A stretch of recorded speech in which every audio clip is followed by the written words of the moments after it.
Hello and welcome to Video Jug. We're going to show you how to lunge a schooled horse with the help of equine expert Malin McEwen. She's a British Horse Society certified instructress and has worked in equine horse management for over 21 years. Step 1. The benefits of lunging. Firstly, it's a great way to exercise a fresh horse just before riding him. It's also a very important part of the training process of a young horse. As well as a varied form of exercise, it is also particularly useful when horse or rider have been injured. Most importantly, it's a great tool to help improve your horse's rhythm and movement. However, if this is your first time lunging, you will need supervision. Step 2. The tack you will need. A schooled horse already used to lunging would wear a normal bridle, with the noseband and the reins removed. A lunge cavesson should be fitted underneath. One of the benefits of lunging off a cavesson is that you don't ruin your horse's lovely soft mouth. A saddle can be used, or alternatively a roller if you prefer, and a breastplate to stop them slipping backwards. Brushing boots should also be worn on all 4 of the horse's legs to prevent him kicking himself whilst on a circle. Although optional, side reins help the horse to get used to rider-rein contact. We'll be using side reins today. Step 3. Correctly fitting the caversan. Place 2 fingers under the projecting cheekbone and make sure that the top of the noseband is at this height. The side straps fit underneath the cheek pieces to block pressure points, but they must be fitted very firmly or the caversan will slip into your horse's eyes. Step 4. If you are going to attach the side reins, firstly fit them to the girth by passing them under the 3 girth straps, and then back under the first strap to stop them slipping down. The more schooled and trained the horse is, the higher the reins should be. The reins should exert a contact without you having to pull the head in whilst your horse is in a standing position. Make sure that both side reins have been equally fitted. Then unclip them from the bit and clip them back onto the saddle or roller to be used later. Finally, if you choose to use a saddle, twist up the stirrup leathers to stop them falling down just before you lunge. Step 5. The equipment you will need to lunge your horse is a lunge line and a lunge whip. Step 6. The correct attire that the rider should always wear is a hat, some gloves, and some sturdy footwear. This is obviously for safety reasons as some horses can be very excitable on the lunge. Step 7.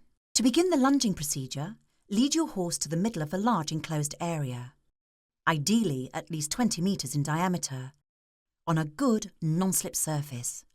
Remember that side reins should never be clipped on when leading your horse for safety reasons. Position yourself on the horse's left side without the side reins clipped on. Notice how Malin reassures her horse by stroking her shoulder before proceeding. Your lunge line should be wound up in your left hand and the whip in your right hand. Then with your voice, quietly ask him to walk away. Point the whip at his hindquarters. Let's see that again. Allow him, without any restriction on the lunge, to walk onto a large circle. Notice how Malin continues to point the whip towards the horse's hindquarters. Try and stay and walk for a few circles to warm him up. Step 8.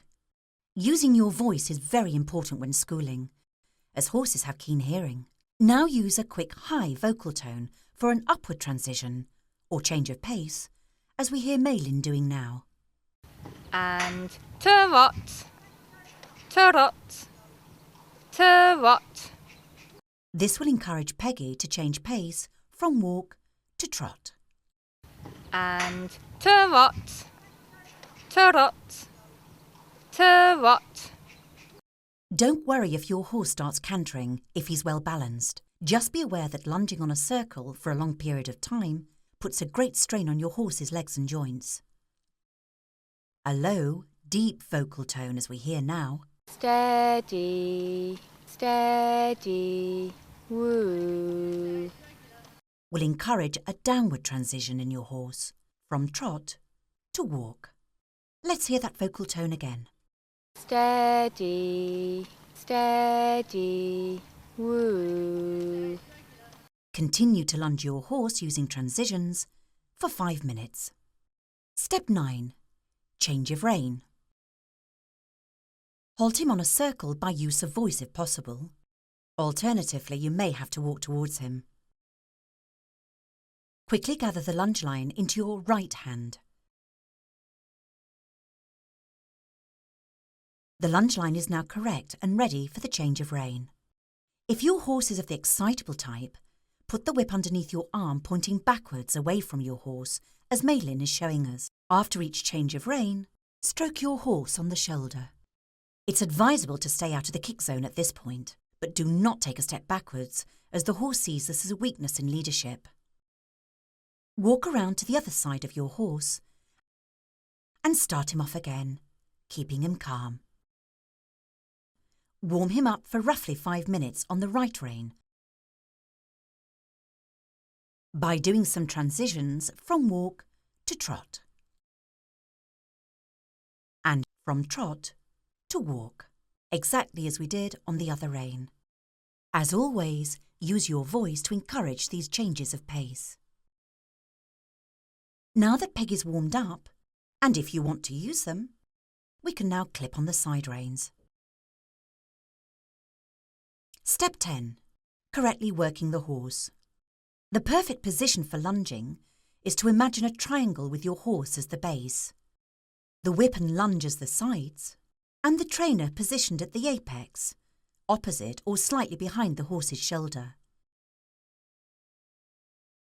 See how May constantly strives to maintain this position as she works her horse. Your horse always needs to be powered from his hindquarters. Don't ever be tempted to pull him around the circle. Ideally, you want an elastic contact on the lunge line, not too loose and not too tight. In walk, Peggy should be over-tracking, meaning that the print of the hind feet step over the print of the front feet, as we see now. In trot, the horse should track up. This is when the print of the hind feet step into the prints of the front feet.